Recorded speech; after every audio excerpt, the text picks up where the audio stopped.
आज के इस वीडियो में टेंस के कुछ ऐसे इंपॉर्टेंट पॉइंट्स की हम बात करेंगे जो सभी कॉम्पिटिटिव एग्जाम्स के लिए यूजफुल है। टेंस का क्वेश्चन घुमा फिरा के यहीं से पूछा जाता है। अगर आप ये वीडियो कंप्लीट देख लेते हैं तो 99% चांस है कि टेंस का कोई भी क्वेश्चन आपका कभी गलत नहीं होगा। और इंग्लिश ग्रामर क्रेश कोर्स की सीरीज में टेंस का फर्स्ट वीडियो हम कवर कर चुके हैं, जहाँ पर हमने कुछ बेसिक्स की बात की थी। आज हम कुछ ऐसे पॉइंट्स की बात करेंगे जहाँ से क्वेश्चन बार बार आते हैं। और क्रेश कोर्स की सीरीज में इंग्लिश ग्रामर के लगभग सभी टॉपिक्स को हम कवर करेंगे। तो चलिए स्टार्ट करते हैं। तो टेंस के फर्स्ट वीडियो में हमने देखा था कि किस टेंस की क्या हेल्पिंग वर्ब होती है और क्या मेन वर्ब होती है। और इस वीडियो में हम बात करेंगे कि किस टेंस को हम किस तरीके से पहचान सकते हैं और उस टेंस का हम कहाँ पर यूज करते हैं। तो चलिए स्टार्ट करते हैं, फिर इंपॉर्टेंट पॉइंट्स की भी हम बात करने वाले हैं। तो प्रेजेंट इंडेफिनिट की हिंदी में पहचान होती है ता है, ती है, जिसको हम बचपन में पढ़ते हैं। जैसे वह नहाता है, वह खेलता है, वह खाता है। इस तरीके के सेंटेंसेस प्रेजेंट इंडेफिनिट में होते हैं। लेकिन ये कहाँ पर यूज होता है? सबसे पहले देखते हैं हैबिचुअल एक्शन। कोई भी हैबिट की बात करें, जैसे ही स्मोक्स सिगरेट, वह सिगरेट पीता है। या रिपीटेड एक्शन हो, कोई काम जो बार बार होता है, जैसे मैं डेली वहां जाता हूँ। इसके अलावा यूनिवर्सल ट्रूथ की हम बात करें, जैसे the earth revolves around the sun, पृथ्वी सूर्य के चारों ओर चक्कर लगाती है। या न्यूज़पेपर की हेडलाइन और स्पोर्ट्स की कमेंट्री, इनको हम रखते हैं प्रेजेंट इंडेफिनिट में। कुछ अदर इंपॉर्टेंट पॉइंट्स की बात हम एमसीक्यूज के साथ भी करने वाले हैं। इसके अलावा एक और चीज हम ध्यान रख सकते हैं कि प्रेजेंट इंडेफिनिट ऑलवेज परमानेंट जो एक्शन होते हैं, परमानेंट चीजों के लिए यूज किया जाता है। और प्रेजेंट कंटिन्यूस की हम बात करें तो continuous tense always temporary actions के लिए यूज हम करते हैं। प्रेजेंट इंडेफिनिट जिस तरीके से हम समझ सकते हैं, कोई काम बार बार होता है, तो कुछ ऐसे वर्ड्स जिनकी मदद से हम पहचान सकते हैं कि ये काम बार बार हो रहा है या नहीं हो रहा है। जैसे आपने सुना होगा डेली, या फिर हम बोल सकते हैं ओकेजनली, या फिर हम बोल सकते हैं एवरी ईयर। या फिर नेगेटिव में बात करें, जैसे रेयरली, सेल्डम। इन सभी एडवर्ब्स का यूज प्रेजेंट इंडेफिनिट में होता है रिपीटेड एक्शंस को शो करने के लिए। लेकिन इनका यूज हम पास्ट इंडेफिनिट में भी कर सकते हैं, पास्ट की हैबिट या पास्ट के रिपीटेड एक्शंस को बताने के लिए। तो इस तरीके के वर्ड्स हमें मदद करते हैं टेंस की पहचान करने के लिए इंग्लिश वाले सेंटेंसेस के अंदर। तो चलिए आगे बढ़ते हैं। अब हम बात करते हैं प्रेजेंट कंटिन्यूस, जिसकी हिंदी में पहचान होती है रहा है, रही है। कोई काम चल रहा है हमारे बोलते टाइम, उसको प्रेजेंट कंटिन्यूस में रखा जाता है।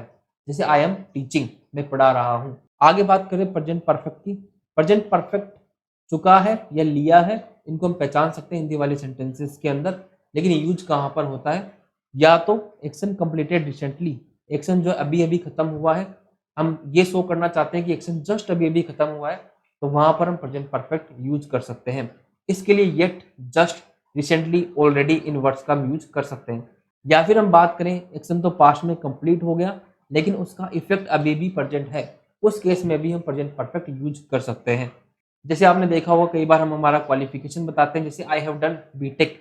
तो आपने ग्रेजुएशन किसी भी ईयर में किया हो, लेकिन अगर आपको बताना पड़े अभी, तो आप बताएंगे प्रेजेंट परफेक्ट में। इससे हम ये शो करना चाहते हैं जो हमने किया उसका इफेक्ट हमारे लाइफ पर अभी भी चल रहा है। अब हम देखते हैं प्रेजेंट परफेक्ट कंटिन्यूस।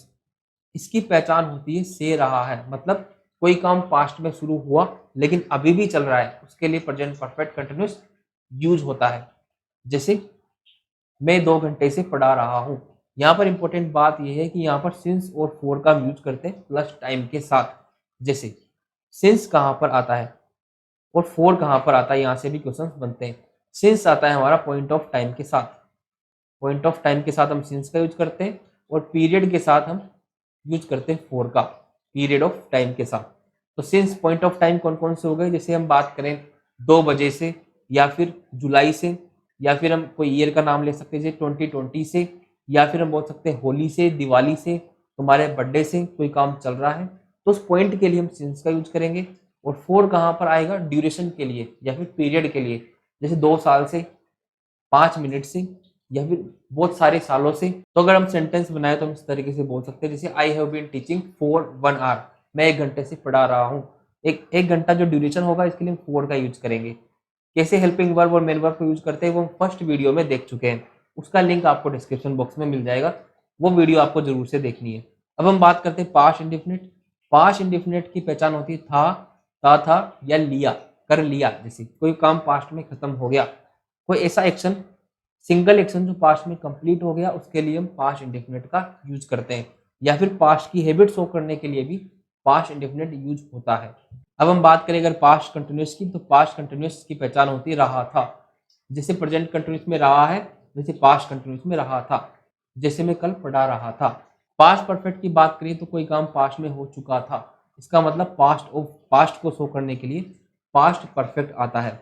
इस तरीके के सेंटेंस आपने सुने होंगे कि मेरे स्टेशन पहुंचने से पहले गाड़ी जा चुकी थी, तो गाड़ी पास्ट के भी पास्ट में चली गई, तो वो काम होगा पास्ट परफेक्ट के अंदर। और जो दूसरा काम हुआ मेरे पहुंचने का, वो बाद में हुआ, तो उसको हम रखेंगे पास्ट इंडेफिनिट के अंदर। पास्ट परफेक्ट कंटिन्यूस कहाँ पर यूज होता है? से रहा था। यहाँ भी हम सिंस फोर प्लस टाइम का यूज करते हैं। अगर हम बात करें फ्यूचर के टेंसेस की, तो फ्यूचर इंडेफिनिट की पहचान होगी गा गी, जैसे मैं जाऊंगा, मैं खाऊंगा। या फिर फ्यूचर कंटिन्यूस में होगा रहा होगा, हमारे बोलते टाइम कोई काम चल रहा होगा, फ्यूचर की हम बात करें। या फिर फ्यूचर परफेक्ट में हो चुका होगा, कोई काम उस समय तक खत्म हो चुका होगा, वहां पर आएगा फ्यूचर परफेक्ट। बात करें फ्यूचर परफेक्ट कंटिन्यूस की, तो यहाँ भी से रहा होगा का सेंस आता है कि पास्ट में शुरू होगा और वहां से वहां तक चलेगा। इसके लिए हम फ्रॉम और फॉर का यूज करते हैं। सिंस की जगह फ्यूचर परफेक्ट कंटिन्यूस में हम फ्रॉम का यूज करेंगे और फॉर की जगह ही यूज होगा। तो चलिए अब कुछ इंपॉर्टेंट पॉइंट्स को मैं एमसीक्यूज के साथ डिस्कस कर लेते हैं। फर्स्ट क्वेश्चन आपके पास, Amit often late for dinner, किस टेंस का यूज करें? तो ऑफन एक वर्ड है, इसका मतलब क्या होगा? प्राय, मतलब सामान्यतः कोई काम होता है, मतलब रेगुलर एक्शन वाली बात हो गई। तो रेगुलर एक्शन अगर होगा, बार बार होने वाला काम हुआ, तो वहां पर हम यूज कर सकते हैं किसका? Present indefinite. अमित सिंगुलर है, हम तो हम यूज किसका करेंगे? Gets late for dinner. तो अमित प्राय डिनर के लिए लेट होता है। अब हम सेकंड सेंटेंस देखते हैं, ही अ कार। कुछ ऐसे वर्ड्स होते हैं जिनको हम बोलते हैं स्टेटिव वर्ब, जैसे ओन, बिलोंग, या फिर हम बोल सकते हैं थिंक, बिलीव। जहां पर हमारा स्टेट ऑफ माइंड हम शो करना चाहते हैं, वहां पर कोई एक्शन नहीं होता, तो इनको हम आईएनजी फॉर्म में भी यूज नहीं करते हैं। इसलिए जब हम इन वर्ब की बात करें तो कंटिन्यूस टेंस में इनका यूज नहीं होता है। इसलिए हम किसका यूज करेंगे? यहाँ पर प्रेजेंट इंडेफिनिट का यूज करते हैं। जैसे ही ओन्स ए कार, वह कार रखता है, या तो वो कार रखता है या नहीं रखता है, रख रहा है जैसा कुछ नहीं होता। Next question, the temple in the main market. हमने स्टार्टिंग में बात की थी कि प्रेजेंट इंडेफिनिट हम परमानेंट चीजों के लिए यूज कर सकते हैं, परमानेंट एक्शन के लिए, और प्रेजेंट कंटिन्यूस आ सकता है टेम्परेरी चीजों के लिए। तो यहाँ पर जो टेम्पल है मेन मार्केट में स्थित है का सेंस आ रहा है कि वो वहां पर स्थित है। टेम्पल स्थित है मतलब परमानेंट है, हिलडुल नहीं सकता। परमानेंट तो हम किसका यूज करेंगे? प्रेजेंट इंडेफिनिट का यूज करेंगे, stands in the main market. Is standing यहाँ पर गलत हो जाएगा। इज स्टैंडिंग से यहाँ क्या सेंस आता है कि टेम्पल अपनी जगह बदलता रहता है, क्योंकि ये टेम्परेरी एक्शन में चला जाएगा, तो ये गलत होगा। अब आगे बढ़ते हैं, सी 5 days अगो। जब भी हम पास्ट का सिंगल एक्शन डिनोट करना चाहें, तो हमें सिर्फ यूज करना है पास्ट इंडेफिनिट का। अगो मतलब पहले का सेंस आ रहा है, पास्ट का सेंस आ रहा है, तो हमें यूज करना second form, she return 5 days ago. Has return यहाँ पर गलत होगा और हेड रिटर्न भी गलत होगा। Next, I finish the book after I from college. हमने बात की थी पास्ट परफेक्ट, तो पास्ट का भी पास्ट किस में जाता है? पास्ट परफेक्ट के अंदर। I finish the book after from college, मैं पहले कॉलेज से आया, उसके बाद मैंने बुक खत्म की, तो पहले कौन सा काम हुआ? कॉलेज से आने वाला, तो ये किस में जाएगा? पास्ट के भी पास्ट में। तो यहाँ पर हम यूज करेंगे हेड रिटर्न। इस तरीके के सेंटेंसेस में आपको बिफोर और आफ्टर का यूज दिखेगा, उसको देखकर आपको पहचानना है कि कौन सा काम पहले हुआ, कौन सा काम बाद में हुआ। Next question, I had done my work before she from office. मैंने अपना काम कर लिया था उसके ऑफिस से आने से पहले, तो काम पहले ही खत्म हो गया। यहाँ पर आ गया पास्ट परफेक्ट। दूसरा काम कौन सा हुआ मेरा? उसका ऑफिस से आने का, तो उसको हम यूज करेंगे पास्ट इंडेफिनिट के अंदर, सी केम फ्रॉम ऑफिस। तो यहाँ पर आपको पास्ट परफेक्ट और पास्ट इंडेफिनिट दोनों टेंसेस दिखेंगे। तो चलिए नेक्स्ट क्वेश्चन हम देखते हैं। ये क्वेश्चन जो कई बार एग्जाम से पूछा गया है। यहाँ पर सिंस का आपको यूज दिखेगा और यहाँ पर सिंस का मतलब निकलेगा जब से। तो सेंटेंस का मतलब होगा जब से उसने जॉब ज्वाइन की है उसने कोई भी छुट्टी नहीं ली है। तो इस स्ट्रक्चर में आपको ध्यान रखना है कि सिंस के साथ हम यूज करेंगे किसका? पास्ट इंडेफिनिट का। और जो अदर सेंटेंस होगा उसमें हम यूज करेंगे प्रेजेंट परफेक्ट का। तो यहाँ पर आएगा present perfect, has not taken any leave. ये स्ट्रक्चर आपको कई बार मिलेगा, कई बार आपको पास्ट इंडेफिनिट की जगह ब्लैंक होगा, कई बार प्रेजेंट परफेक्ट की जगह ब्लैंक होगा। It is time you home, ये क्वेश्चन भी बहुत बार एग्जाम्स में पूछा जाता है। इट इज टाइम के बाद अगर कोई सब्जेक्ट आता है, तो वहां पर हम यूज करते हैं वर्ब की सेकंड फॉर्म का, मतलब पास्ट इंडेफिनिट का। It is time you went home, इसका मतलब निकलेगा इस समय तक तुम्हें घर चले जाना चाहिए था। चले जाना चाहिए था का यहाँ पर सेंस आता है। Next question, she has been reading a novel last Monday. वो नोवेल पढ़ रही है कब से, लास्ट मंडे से। मंडे एक पॉइंट ऑफ टाइम हो गया, तो हम यूज करेंगे किसका, सिंस का। Next question, the house to him since his birth. ये हाउस जो है जन्म से ही उसका है। अब यहाँ पर आपको दिखेगा कि ये टेंस तो जाना चाहिए प्रेजेंट परफेक्ट कंटिन्यूस के अंदर, लेकिन हमने ये भी बात की थी कि बिलोंग को आईएनजी फॉर्म में यूज नहीं करते, कंटिन्यूस फॉर्म में ये यूज नहीं होता। तो हम क्या कर सकते हैं, कभी कभी सिंस फोर के साथ प्रेजेंट परफेक्ट भी करेक्ट होता है। दिस हाउस द या फिर the house has belong to him since his birth. तो प्रेजेंट परफेक्ट के साथ भी सिंस फोर आ सकता है, ये पॉइंट भी आप ध्यान रखेंगे। Next question, I have already my lunch. मैंने अपना लंच पहले ही कर लिया है।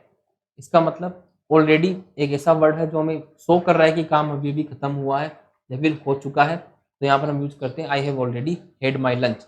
हैव के बाद वर्ब की थर्ड फॉर्म आएगी और हैव की थर्ड फॉर्म होती है हेड। हेड यहाँ पर मेन वर्ब होगा और हैव यहाँ पर हेल्पिंग वर्ब होगा।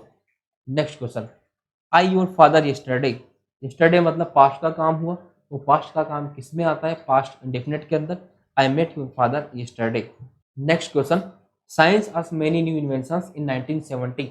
साइंस ने हमें 1970 में खूब सारे नए आविष्कार दिए हैं।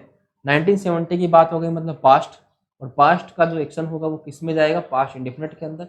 यहाँ पर हम यूज करेंगे गेव का। लेकिन अगर यहाँ पर होता इन 1970 नहीं होता, तो वहां पर सेंस किसका आता कि साइंस ने हमें नए आविष्कार दिए हैं। दिए तो पास्ट में है लेकिन प्रभाव तो अभी भी है, उस केस में हम यहाँ पर यूज कर सकते थे प्रेजेंट परफेक्ट का। Next question, by the time I reach the stadium the match blink. यहाँ पर हम बात करें तो कहना क्या चाहते हैं, जिस समय तक मैं स्टेडियम में पहुंचा मैच शुरू हो चुका था। तो मैच पहले ही शुरू हो चुका था, तो वो किस में जाएगा, पास्ट परफेक्ट के अंदर, हेड स्टार्टेड। तो चलिए बात करते हैं next question, they always an umbrella. Always repeated action को शो करता है, कोई काम बार बार होता है, हमेशा होता है। वैसे तो हम यूज करते हैं किसका, प्रेजेंट इंडेफिनेट का। लेकिन अगर हम देखें प्रेजेंट इंडेफिनेट दे के साथ एस तो हम वर्ब में लगा ही नहीं सकते, ये तो सिंगुलर के साथ आता है। तो हम पास्ट इंडेफिनेट के साथ भी जा सकते हैं। इसका मतलब ये पास्ट हैबिट में चला जाएगा sentence, they always carried an umbrella, वो हमेशा एक अम्ब्रेला रखते थे। Next question, it is time to the station. एक सेंटेंस हमने देखा था जहां पर इट इज टाइम के बाद आता था सब्जेक्ट, उस केस में हमने यूज किया था वर्ब की सेकंड फॉर्म। लेकिन अगर इट इज टाइम के बाद टू आ जाए तो हमें यूज करना वर्ब की फर्स्ट फॉर्म का, it is time to reach the station. इसका सेंस निकलेगा ये स्टेशन जाने का समय है। Next question, pollution day by day. Pollution दिनों दिन बढ़ रहा है। डे बाय डे का मतलब होता है दिनों दिन कोई काम चल रहा है। इस केस में हम यूज कर सकते हैं किसका, present continuous is increasing day by day. अब इस सेंटेंस में आपको बताना क्या एरर है। Last month the Taliban capture 69 district from the Afghan government. Sentence के किस पार्ट में एरर होगा, तो हम देखते हैं लास्ट मंथ आ रहा है सेंटेंस के अंदर, मतलब वर्ब जो होगा पास्ट का होगा, कैप्चर की जगह यूज करेंगे हम कैप्चर्ड। सेकेंड फॉर्म होगा तो ऑप्शन सी होगा correct answer. Next question, this TV serial for 3 years. ये क्वेश्चन बहुत लोग गलत करते हैं, यहाँ पर गलती से हम यूज कर देते हैं प्रेजेंट कंटिन्यूस का, जो गलत होगा क्योंकि ये काम जो पास्ट में शुरू हुआ और अभी भी चल रहा है, 3 साल से चल रहा है। तो हम यूज करेंगे किसका, has been going on. She her breakfast yet. Yet जो वर्ड होता है वो हमें डिनोट करता है कि प्रेजेंट परफेक्ट वहां पर आना चाहिए। तो she has not prepared her breakfast yet, option C right answer, कि उसने अपना ब्रेकफास्ट अभी भी नहीं बनाया है। Next question, he mister Khanna since he met him. Since वाले सेंटेंस अभी हमने थोड़ी देर पहले देखा था कि सिंस के साथ होगा पास्ट इंडेफिनिट, तो जो अदर सेंटेंस होगा उसमें हमें क्या यूज करना है, present perfect. He has trusted Mr Khanna since he met him, कि वह जब से मिस्टर खन्ना से मिला है वो उन पर ट्रस्ट करता है। तो चलिए एक और क्वेश्चन हम देखते हैं, the sun during the day. Sun जो दिन में चमकता है, ये हम कहना चाहते हैं यूनिवर्सल ट्रूथ है। इसके साथ जाएंगे present indefinite, the sun shines during the day. तो इस वीडियो के अंदर हमने बात की कुछ ऐसे इंपॉर्टेंट पॉइंट्स, ऐसे इंपॉर्टेंट एमसीक्यूज जो एग्जाम्स में बार बार आते हैं। इंग्लिश ग्रामर के क्रिस कोर्स की सीरीज में इसी तरीके से कम टाइम में सभी टॉपिक्स को हम कवर करेंगे। तो अगर आप इस सीरीज की कंप्लीट प्लेलिस्ट चाहते हैं तो कमेंट बॉक्स में जरूर बताएं। इसके अलावा इस वीडियो को लाइक करें, चैनल को सब्सक्राइब करें। Thank you.